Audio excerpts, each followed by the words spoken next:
Here with Benjamin Merlini Wu. No one calls me Benjamin. Really? Not even your mom? No, my mom calls me Abena. Abena. In Okay. typical Asian fashion. Okay.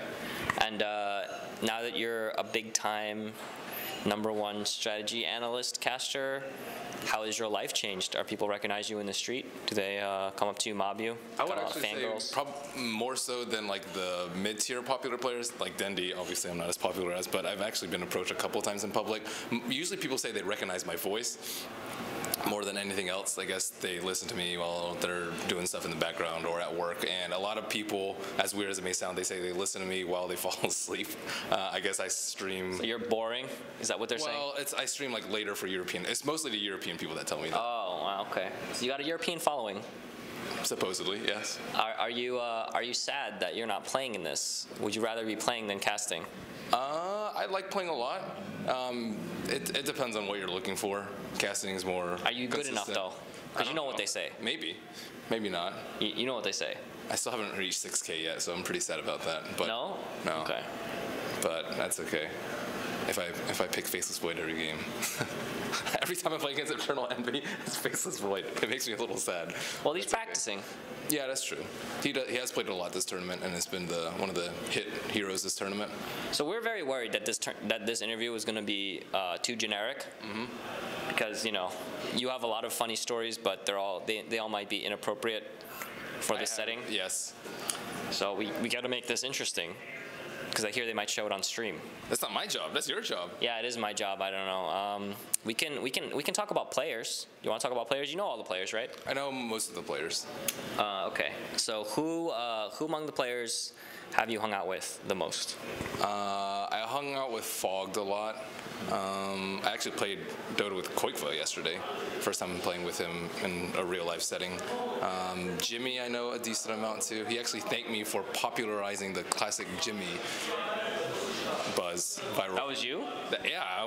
You're the pioneer. Classic Jimmy. Well, I've been playing with Jimmy for so long, and every time I play with him, there's always something ridiculous going on. He's always like, "Hey Ben, watch this," and then he'll just like do something ridiculous with Morphling. He'll like shotgun somebody in, like blink inside their base, like Ghost Scepter again, and just all this ridiculous things. The Liquid Dota has this live report thread, and anytime Demon plays, you just see people screaming classic Jimmy and like Jimmy plays and stuff, and you have no idea whether it's good or bad. It's like you've just like it could be amazing, it could be terrible, and no one can tell just because people just yell his name. He's the classic example of a high risk, low reward player. High risk, low reward. Yeah. Well, I remember just one time, like he was, the bottom rune, and then just to the bottom left of that, there's that really popular ward spot. So he dragged someone up there, and then this was when Batrider was like really strong, and he lassoed someone up there, and they were just burning, and he was just sticking napalm stacks. He was just flying around them, watching them burn, and at the last second, he just like casually knocks them off the cliff just to do so, and he wastes like 10 seconds in doing so. Like most people would just, they'll just Firefly outside of range, start right-clicking, and then he just does these things that are terribly inefficient and could potentially change the flow of things, but he doesn't really care. He loves the flashy stuff, and I remember reading something how he like drops his point booster just to pop Magic 6. That's something that he would totally do. And are you that kind of player, or are you more? I'm more straight-laced. You're Envy. I'm not as try-hard as Envy. So there's a scale of try-hard, like who's the least and who's the most? Well, Jimmy can be pretty try-hard, but he can also be pretty, like, he can be 1. And Envy, I guess he can be put as 10. 10. Okay, and then let me ask you a few, where's Havost? Where's Havost on that scale? Havost is, I was going to say 4, and then I was like, well, that's too easy of a joke to make. But he's around there. Around a 3 or a 5? Between a 3 and a 5? Yeah, between 3 roughly. and 5. Okay, what about Sing Sing? Sing Sing? I don't know. He plays a lot of different things. He's pretty try-hard too. He's like up there, 8+ easily. The facade he shows on his stream is just a smoke screen. It's smoke and mirrors. He's the most tryhard player there is. A lot of people complain about that. They're like, those are the people that you dislike the most. Not that Sing Sing's facade is necessarily that bad, and like being tryhard on stream is a little boring, I suppose.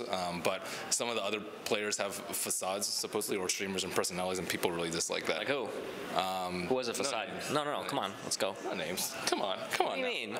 This is what the interview's for. To call out people. Anything. interesting. I'm also very low drama. Come on. I mean, Merlini, why am I interviewing at all? Low drama. Please. Can we create some? Please. What about that GameFi stuff? That's crazy. Yeah, I don't know. That's not my area of expertise. Okay. All right. You can tell me about it. They apparently recorded some DK, like they were discussing drafts or something, and they recorded them, and then like they posted them online. You know, they apologized for it. We'll see what comes of it. Well, maybe there will be a humorous article written about it. When something's this high of stakes, you're gonna have crazy stuff like that. So I wouldn't say it's terribly unexpected, and they just need to be prepared for things like that. Well, they went into the room and they recorded it, so like We have I security. don't know. It's frowned upon. Yeah, that should not happen. What stuff has happened that you would say is, you know, out of the ordinary, interesting? Dota or non-Dota? Outside of Dota, you know, casting, all that kind of stuff. Has everything just gone according to schedule, or? I would say so. Pretty much. And then in game, a lot of crazy stuff. I didn't expect Navi to do so well. They were actually my top 6, as was Alliance. So Navi performed better, according to my book, and Alliance performed way worse. Vici, of course. But you had Alliance not in your top 6. No, I had Alliance in my top 6 and Navi. So Navi. Alliance ended So up. Navi did exactly what you thought they would do. Yes, but that's not what everyone else expected them to do. They're like, okay, they're yeah. not even gonna make blah blah blah blah blah. And They Vici, make it every year, though. Come on. yeah, I know. That's what I thought. And They got some help, though. Vici actually really surprised me because they didn't do terribly well at the summit, and a lot of tournaments. They lost to Fnatic at ESL 2, or ESL 1, 2, and they just FY and Fenrir. They're probably the best support duo that I've seen this tournament. PBD and Zai come close. Okay, and we can talk about the summit. You lived with some players for like a week. Yes. How was that? I've seen almost all those players at LANs, so I'm relatively familiar with them. I think it was really nice for the players, though, because they don't have to worry about a lot of things and just interacting with the public. I mean, it's when you're a player, you have to be a popular figure and you have to win. And then almost every time as a competitive player, you just want to concentrate on winning. You just want to, you know, crank out games, study replays, and just discuss things with your team. And then anything else you want to save for after you're out of the tournament, so you can devote 100% of your efforts. And I think a lot of people understand that, but there's a small minority that don't, that make the general public look bad. And that's why a lot of the players, you know, they're somewhat reluctant to talk to players or, you know, do anything more than like a brief signing or picture. So that onus wasn't on them that time, and they can just relax and have fun and chat with people that they normally like to chat with. They're mostly fairly social people. You think it's gonna get more and more like real sports when the Dota players get more and more popular, like less accessible, more PC tweets, kind of like no interaction with the public? It's already heading that way, I'd say. Yeah, I think so. And especially with almost every team having a manager, and even now coaches. Coaches are extremely popular. Would you be a good coach, you think? Coach Wu? I'd be honest. And I don't know if I'd be the best at lifting up morale. That's not my forte. You suck. You suck that game. Well, That's my advice. I don't want to be like, well, hey, you guys tried really hard. It's, you know, when I don't think they do that, though. I don't think the coaches do that. well, they have to bring them up from really terrible games. They're like, oh, you guys could have done better. I don't know. What are you supposed to say to yeah, that? sometimes though, teams just need a good berating. That's true, but after Are you good at beration? I am, but after a certain period of time, the berating loses its efficacy, and then you can't really berate them anymore, and you have to find new ways. So I'm not. You can berate harder, just keep snowballing it. It just reminds me in elementary school, you get the most improved award. It's like, yay. It's a small consolation for what actually was there. And how would you say you approached casting? When you first started casting, obviously you would say you cast a lot different than you do now. How did you go about improving? I asked my real life friends for feedback, actually, and asked what they wanted to hear about. A lot of the times they wanted to hear about why people make decisions, and a lot of the casting nowadays is just play by play, and the viewers have eyes, most of them, and can see what's going on. So they don't actually. Well, there's some people that would prefer audio only cast because maybe they're, I don't know, doing something else. But the large majority of the viewers can already see what's going on, and they don't actually need the play-by-play. Maybe it's for a really exciting game, and You gotta get the hype. you have to get the hype. I understand that. You get better at hype. I'm not a hype caster. I know my strengths, I know my weaknesses, and hype is not one of the things that LD and God told me is like when I'm bored with the game, you can tell that I'm really bored with the game.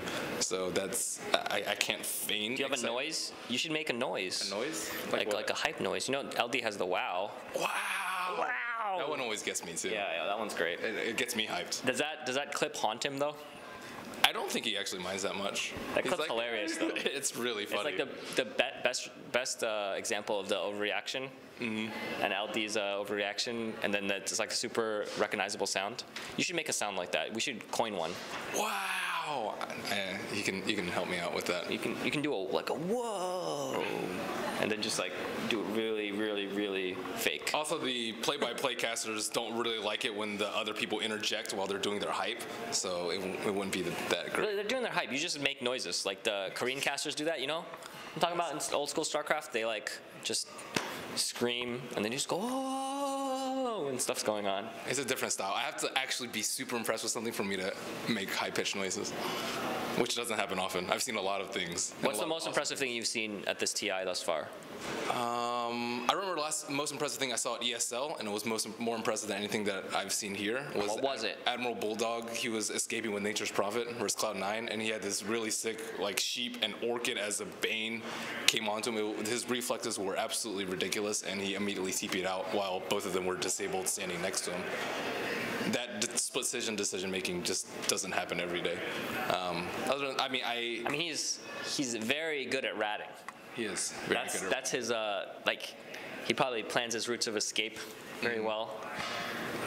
Yes. You think that's why they didn't rat enough? The Alliance, you think that's why they didn't do that well? They didn't rat enough? They had to rat more? I don't actually know why they didn't do that. Well, they won a lot of games with the ratting. Yes, they did.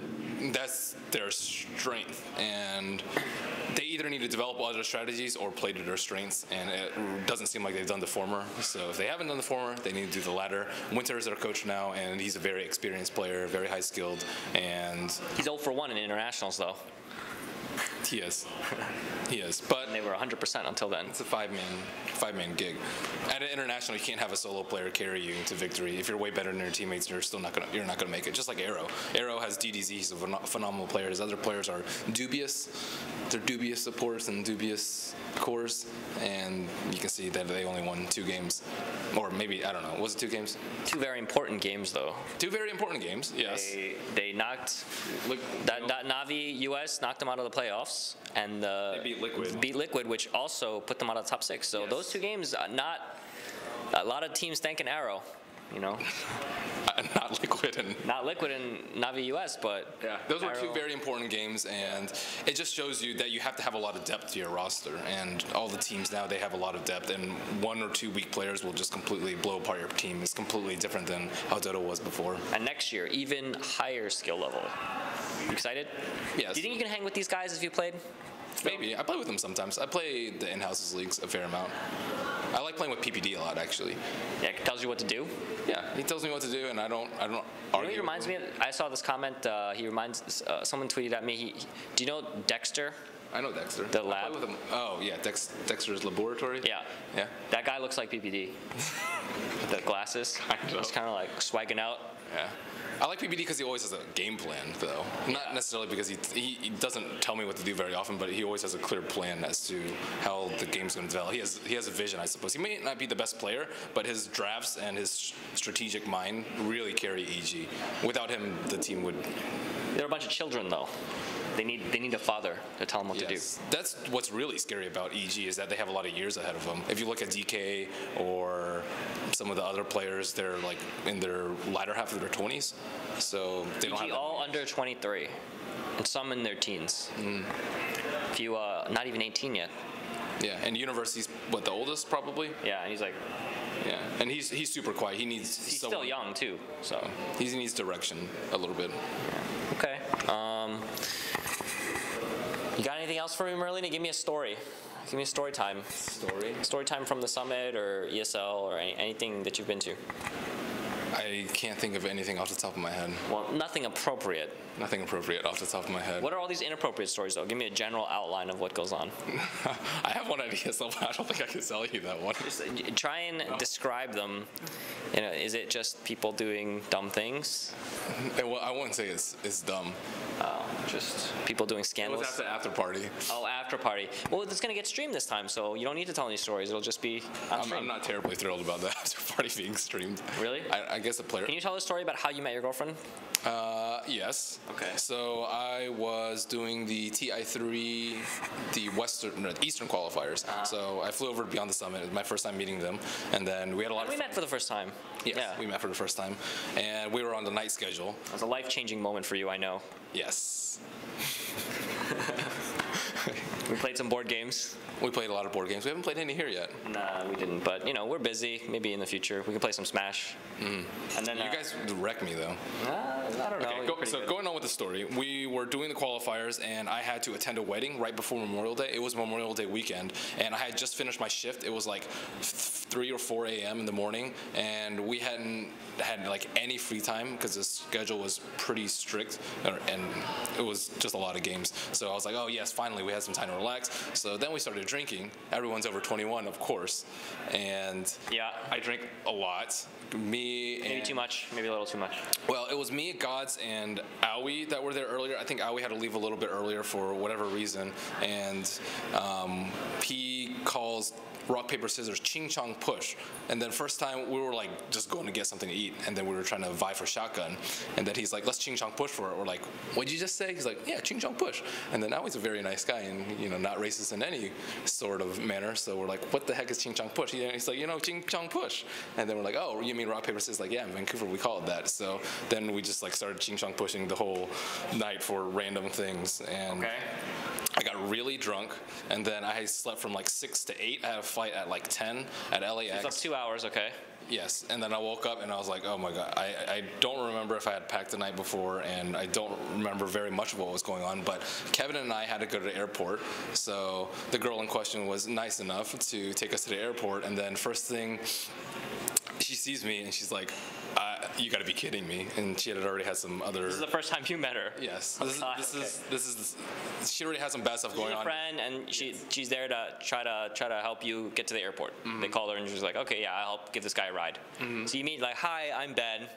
Like I'm Ben.